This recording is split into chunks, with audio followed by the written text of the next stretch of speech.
Good afternoon, it's Talksby and Jacobs on talkSPORT. Max in for Paul today. Our football correspondent Alex Crook has been at the Premier League launch. If you weren't aware, it's starting this weekend and they're launching it now. Are you having a good time, Crookie? Is it worth being at? Or is it a bit like, well, we knew this was starting. Have they served up anything fun for you?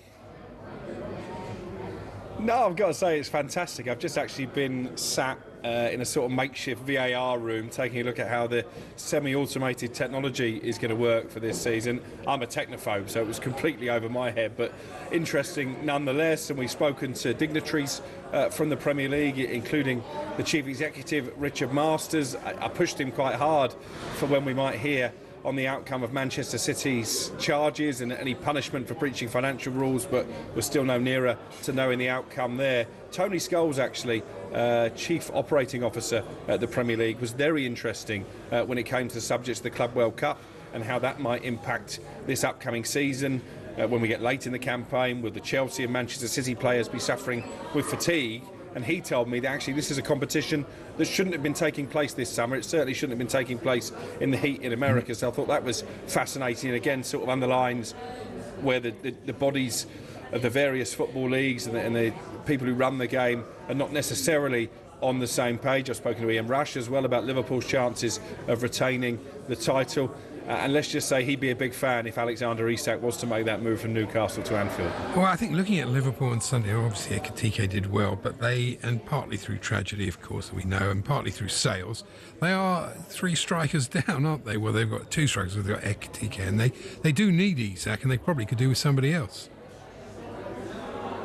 Yeah, it took me back a bit actually when I was speaking to a clearly dejected Virgil van Dijk immediately after that Community Shield defeat to Palace at the weekend, and I said to him, you've got a lot of attacking options, but maybe you need to strengthen defensively.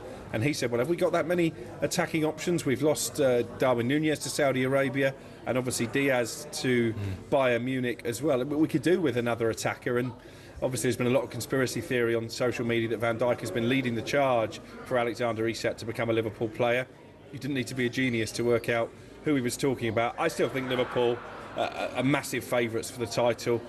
I think there's a different pressure this season, because if we'd have been at the Premier League launch event this time last year, we wouldn't have been talking about Arne Slot winning the league in his first season. And as Ian Rush has told me, it can often be harder to win back-to-back titles than it can be to win the first one. So it'll be interesting to see how they react. But Florian Wirtz, I think, is going to be a revelation. Ekitike's obviously got his career in English football off to a dream start with a brilliant goal at the weekend, and it's up to the rest to try and play catch-up. I do think, though, and I'm not just saying this because you've got Andy there, I do think Chelsea are being slept on. They're 10-1 to win the title. I think it's a massive prize. I think they'll get knackered. We've had such a brilliant end to the season. Yeah, you get knackered in March. Well, they've got enough players, haven't they? They've got 3 players for every position, haven't they, at the moment? They seem to be collecting them. I mean, last year, Chelsea, they started brilliantly and a real slump and finished really strongly. So it's very difficult to tell. They looked sharp on the weekend, though. So, look too tired then. Can I ask you, Cookie? Later in the season. Sorry to interrupt him. Can I ask you, Cookie, when you were pressing Richard Masters on the Man City charges, did it go along the lines of, when will we know? I can't tell you. Go on, tell us. No, I can't tell you. Go on, go on, go on. And he's not going to, it's fair enough, you've got to ask the question. But, I would have loved Richard Masters to go, OK, we'll find out in October and they'll go down to League One. I was hoping for that. Maybe not the League One bit, but at least that we would know when Manchester City would find out if there is going to be any punishment, or indeed if they are deemed to be not guilty. But yeah, he was a bit like a night watchman in cricket, Richard Masters. He just slowly kept batting them away and just protected his wicket. I did put it to him, this has been going on for far too long, you must concede that. And he said, look, legally, I just can't talk about it. When you were looking at the semi-automatic stuff, the technology, have they sorted out this flaw? We've seen it a couple of times, and it happens when players are coming back and players are moving into, and they cross over, and the automatic just completely confused, and they take about 10 minutes to work out what happened. Will that happen this season, or have they found a way around that? Well, they were saying to me, the technical guys there that were sort of talking me through the programme, that they know almost instantaneously now when a ball hits the back of the net whether the player was in an offside position or not. And actually, they have the capability to go back through several phases of play, and there are little red dots on their screen that tell them how many passes ago a player was actually onside. So I think it will speed up the process. They were also saying that actually the delay for the images being put on television screens inside the stadium and being shown on TV quite often are not down to the process and what's happening at Stockley Park, but more what the television directors decide they want to show on the screen at any particular time. So I thought that was quite interesting. A few transfer things. I mean, what's the most interesting beyond the Isak situation? What transfers sort of the most interesting to you at the moment that's sort of bubbling away? Well, I think it's all about Liverpool and the fact they're trying to strengthen from a position of power. We know that talks have taken place between them and Palace over Mark Guéhi. I think the decision that Guéhi's got to make is if he wants to go to Liverpool and maybe not be a guaranteed starter, when I think if he stays at Palace, he's going to captain the team, he's going to play week in, week out. If he stays fit, I think he'll probably be guaranteed a place at the heart of England's defence in the starting 11 at the World Cup next summer. One defender Liverpool are definitely closing in on, though, is the Parma youngster Giovanni Leone, very highly rated. I know someone actually who was on the hierarchy at Parma until fairly recently, and he said every big club in the Premier League is chasing this kid. I don't think he's necessarily a signing for the here and now, but more for the future. We don't know what's going to happen with Canate yet, because of course he's still in contract negotiations, and as it stands is a free agent at the end of the upcoming season. But what Richard Hughes, the sporting director, and Michael Edwards, the overlord of the Liverpool ownership group, FSG, are really doing this summer is strengthening from a position of power. And the other fascinating one for me is Newcastle and this Jacob Ramsey situation, because again PSR has been obviously all talk here in Liverpool at the Premier League launch. I think Aston Villa would be reluctant sellers, but if they could choose a player to sell, it looks like it is going to be Jacob Ramsey to help them stay on the right side of the financial regulations, and maybe Villa's loss could be Newcastle's gain. Yeah, and talking of Newcastle, I mean, they do risk having a poor start to the season if they don't sort this out. If it was me, if I was a Newcastle fan, I'd want them to sell Isak as quickly as possible. And I'd go for Visser and I'd go for Jackson. And I think between the two of them, they probably could make up for that and, you know, certainly give them a better chance. Well, they need to, because obviously Callum Wilson left the club at the end of the season. So as we sit here now, they play Villa live on talkSPORT on Saturday. No chance that Isak plays in that game. So Willa Sula, who didn't play a lot of minutes in the Premier League last season, still pretty raw at that level, is their only frontline striker, if you like.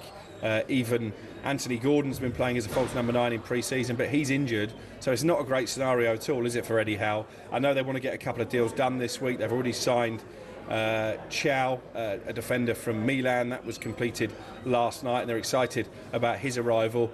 Johan Wissa they're desperate to get, and there could be a domino effect there, because a sense is getting closer in terms of an agreement between Brentford and Bournemouth for Dongo Watara to move to the G-Tech, and that would then enable Wissa to complete his move to Newcastle. The problem with Nicholas Jackson is Chelsea's asking price, 70 to 80 million pounds, I think is a massive undertaking. I think that will come down as we get nearer the deadline. I think you get a couple of hotels as well with it. Yeah, no, I think the way other strikers have gone, he's Premier League proven, he scored a lot of good goals. Yeah, he's a bit raw still, but there's something there. No we've both got a question. My question, and Alex can decide which question is better. My question is, will Spurs unveil Eze and Savinho at the same time? What's your question? My question is Xavi Simons, Manchester City being linked with him, which is interesting really. He's not a player they really need, and not a player Chelsea really need either, but both clubs seem to want him.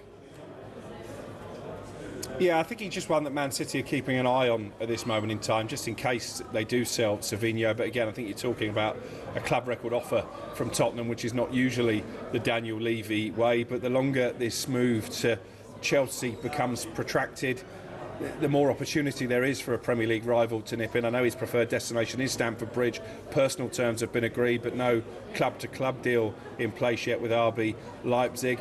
In terms of Eberechi Eze, the clock is ticking on that one, because his release clause, which initially we thought expired a week or so ago, that expires on Friday, the day the Premier League season starts. I don't think Tottenham will trigger it between now and then, because I think they feel there's a deal to be done, maybe a 55 to 60 million pound deal, but certainly their need is greater now, because they've lost James Maddison to a long-term injury, and of course they didn't manage to sign Morgan Gibbs-White. So at the moment I would put Tottenham in the box seat, and they might be benefiting actually from the fact that Arsenal see Eze more as a number 10 than a wide player, and they've already got Martin Ødegaard.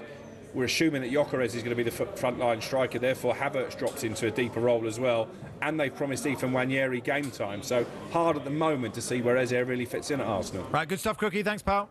Paul Hawksbee and Andy Jacobs, Monday to Friday afternoons 1 till 4 on AM, on DAB, via the talkSPORT app and on your smart speaker. talkSPORT.